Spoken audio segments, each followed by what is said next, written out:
why did this nonprofit send me a handwritten note? And then you take a second to open it.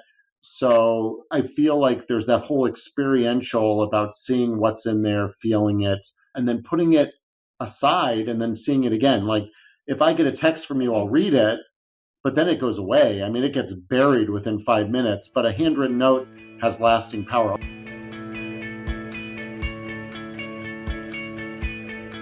Welcome, everyone. I am excited to be here today with David Wachs. David, welcome to What the Fundraising.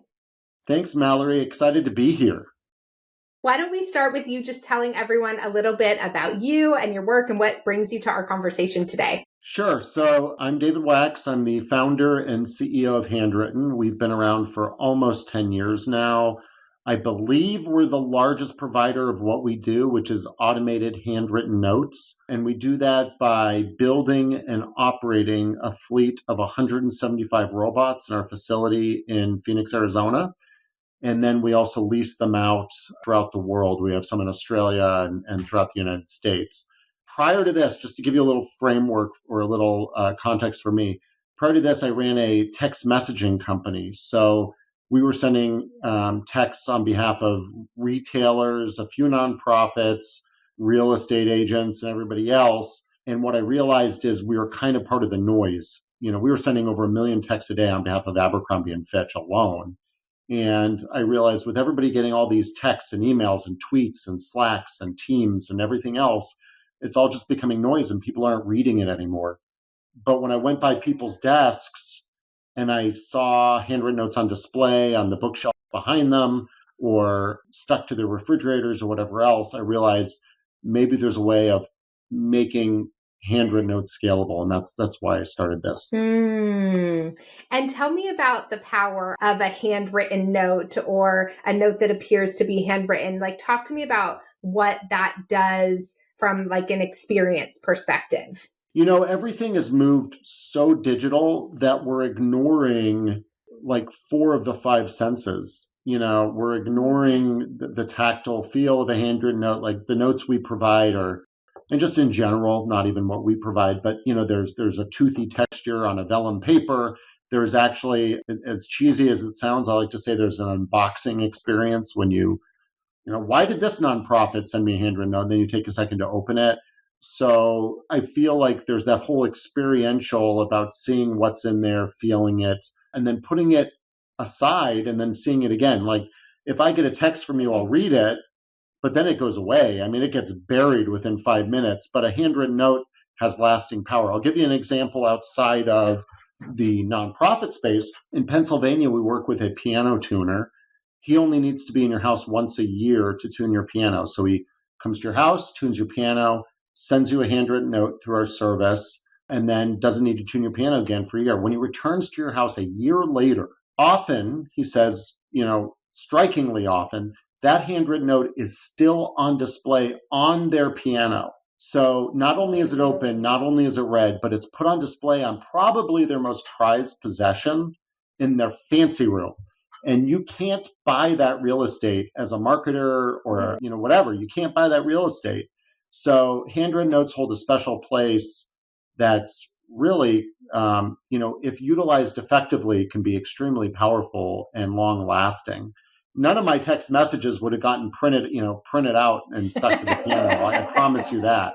But it's very unique. And just, there's a study by Impacts Research I found online that said, redonation rates in the nonprofit space are sub 50%.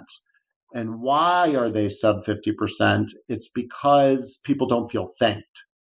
And this could be a couple reasons. It could be you didn't thank them, shame on you, number one.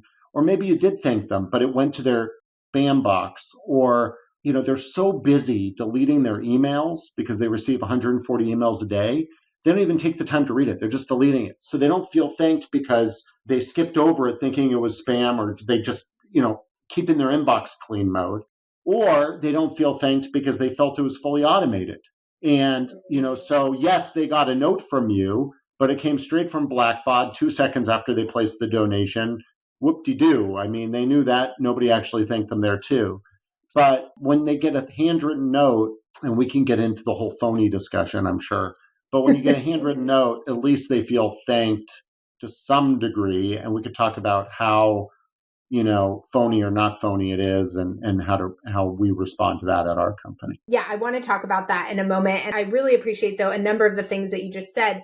Like that piece, I hadn't really considered that. The fact that something that is handwritten and tactile and physical in our space likely gets revisited multiple times, sometimes on purpose, sometimes on accident. My husband and I have like recycling wars in our house where I'm like, if that's been on the counter for 4 days, I'm taking care of it. But it doesn't, we are interacting with it so much more. And then I love that, like, actually unboxing example, because there is something experiential around the opening, the like wondering, the anticipation, the feeling of it. And I think that is really, it creates a deeper connection to whatever's on that page than a text message. And that piece around the thank you in the email, gosh, I hope fundraisers hear that, even if they are only sending digital thank yous, because like put a lag on it.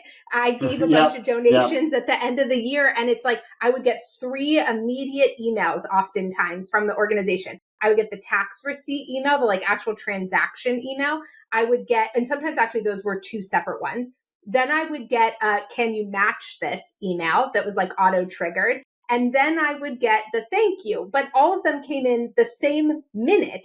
And so obviously I didn't read them. I was so overwhelmed with the volume of email coming in right away. And so I love this piece around the way that it can sort of like operationalize and support, with some like time and space, so that the gratitude feels much more real, which hopefully it is. Hopefully it's not just creating some sort of like fake experience, but that gratitude is real and lasting and ongoing. And here's a way to like help you be able to deliver that.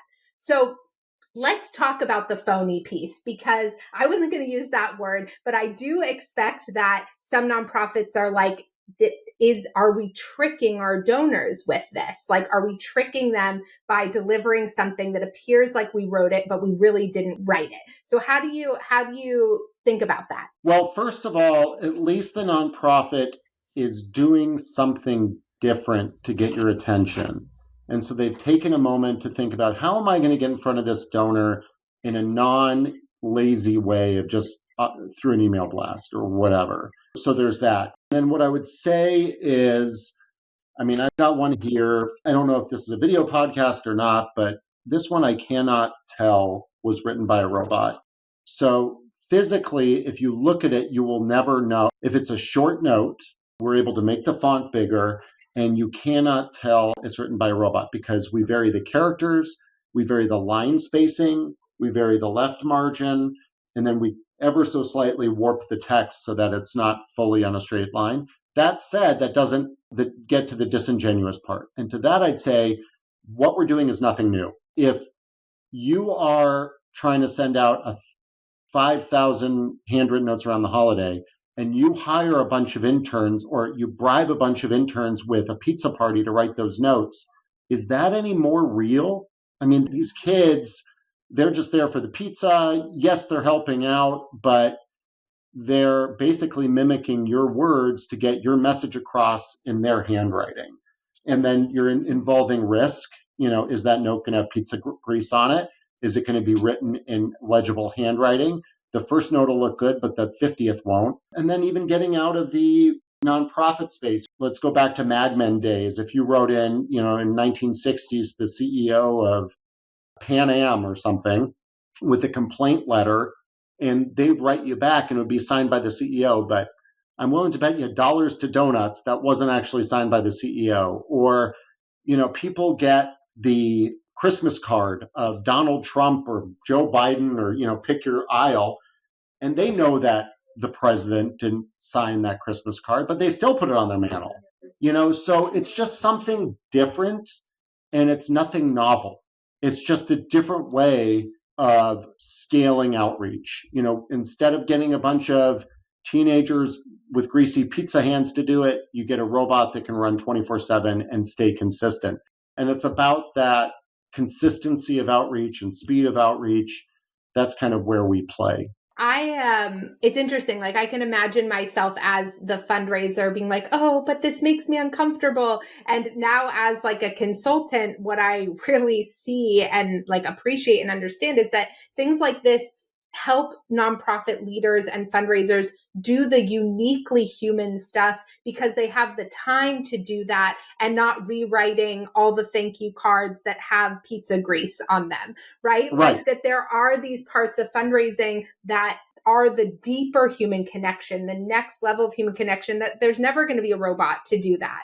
Right. And so, but what allows us, what creates the space and the capacity for us to be able to do that. And this creates something in the middle that I think feels like warmer. I don't know if that's like the right word to use, but there's something about it that feels like warmer than that email that you would send out that would ultimately be the same thing, right? It's like we're doing the automated thing. And I would say like I got one once where the person actually acknowledged that they had not handwritten it, but I loved it. It was like a little PS and was like, we're so grateful for the support, of a service to help us deliver cards to you. Like the gratitude in here is direct from our hearts, like, Yeah. or something like that. And it was like, it was so lovely. And and so just for nonprofits, like you also don't have to hide it. Like you can still make it your own in whatever way feels the best for you, but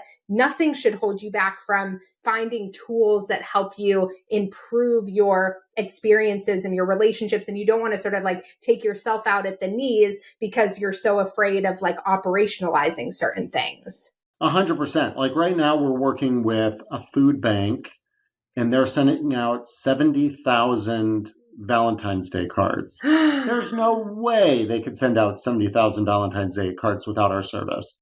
And, everybody is always looking for gimmicks, maybe not nonprofits, but I had a company approach us. They were trying to get us to use their search engine business or whatever. And they sent me this like card. It came in a FedEx. And when I opened it, it was kind of thick. I opened it, there was a screen in it. And then on that screen played a video. And I was like, all I could think about is A, how much did this cost them? Because they're clearly going to make a lot of money off me if it costs them this thing is expensive. Right. And I was more distracted by the gizmo of it than the message. I didn't even watch the stupid video. The video was like corporate blather. So, and I thought, gee, had they just sent me a handwritten note, I probably would have read that at least. I might not use their service, but I'd sit through reading a 500 character note. So it's about, to your point, scaling. And will you always handwrite a letter to your top donors? 100%. You Right. should. But what about everybody in the middle? Or everybody in the middle and lower, they deserve that connection too, to some degree. And this is just differentiating yourself. The least used inbox is now the one at the end of everybody's driveway.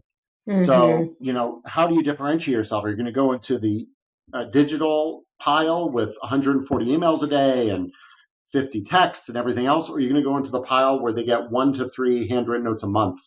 So you can really at least get read and noticed that way. So, so that's kind of the whole idea.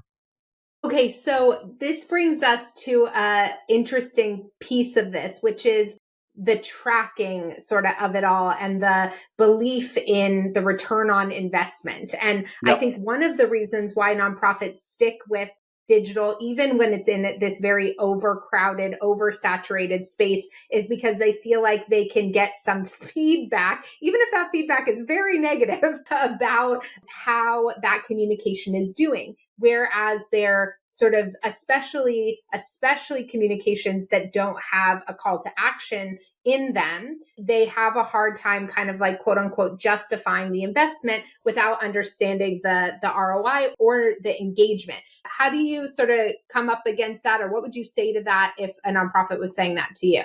So we deal in a couple spaces. One is prospecting, like trying to find new donors or new clients or anything. I'd say that's a different story. But as far as thanking donors, I'd say if you're asking what's the ROI on a thank you, you're kind of asking the wrong question. There's a trillion nonprofits out there. I don't know the exact number, but you probably do. And for people to take the time and choose you over every other nonprofit and put their hard-earned dollars with you deserves a genuine thank you. And whether it's a handwritten note or picking up the phone, hopefully something more than sending an email, I think just has to be done. And, I end up with handwritten notes sitting on my desk. And over time, those notes generate returns because I'll call them, I'll follow up with them, I'll think about them. So I don't think it's a straight path. I think as a culture, we're way too attuned on this kind of Cartesian, if this, then that type.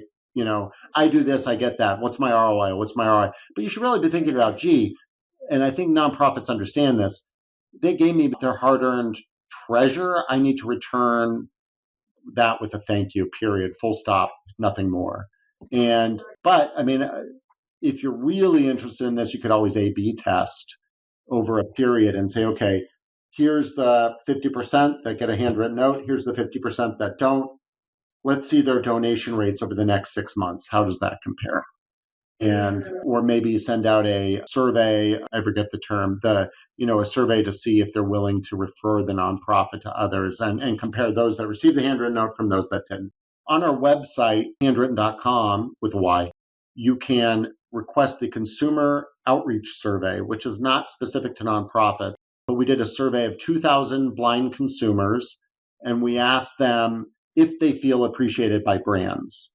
And by and large, they said no. And we said, what would make you feel appreciated? Phone calls, texts, emails, and handwritten notes were the number one way, or notes were the number one way. And then we showed them pictures of 2 envelopes, one handwritten, one printed. Which one do you prefer? And they like the handwritten ones.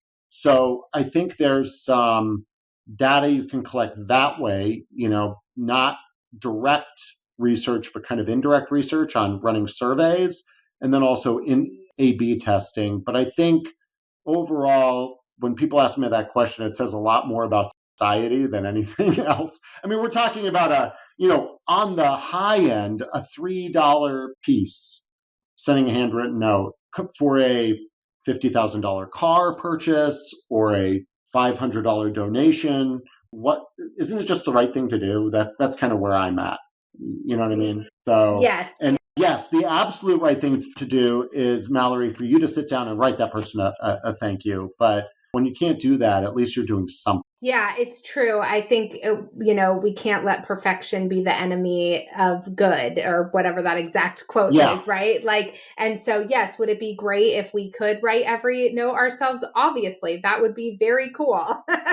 But time is a finite resource. And so we do sometimes have to make some hard decisions. And I think doing so with our community's experience in mind is really important. Is there any question that I haven't asked you that I should be asking you about all of this? No, I mean, I don't like to go on podcasts or anything and hawk my wares. I would say that, we're here as a resource for your listeners if they're interested in learning more about scaling this.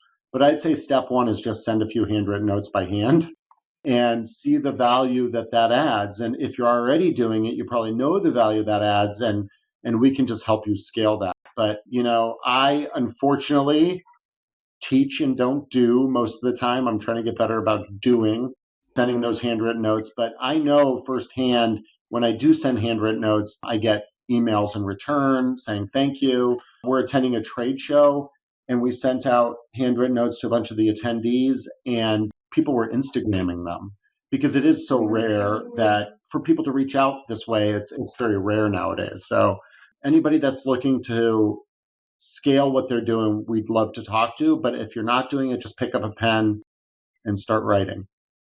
I love that. Yes, thank you so much. And you already shared the website, but if you want to say that again, or anywhere else you think folks should go to connect with all of you. Yeah, handwritten.com, and it's spelled a little funny, handwrytten.com. And there's a bunch of stuff about nonprofits. And on the bottom of the page, you can find a link to our YouTube channel, and we have videos showing the robots and videos of using the service. And yeah, we would love to connect and see how we can help you. Amazing. Thank you so much for your time today and for sharing more about your work with all of us. I have loved the letters that I have gotten from folks who use your service. And so I'm excited for more people to go check it out. Thank you, Mallory. Really appreciate it.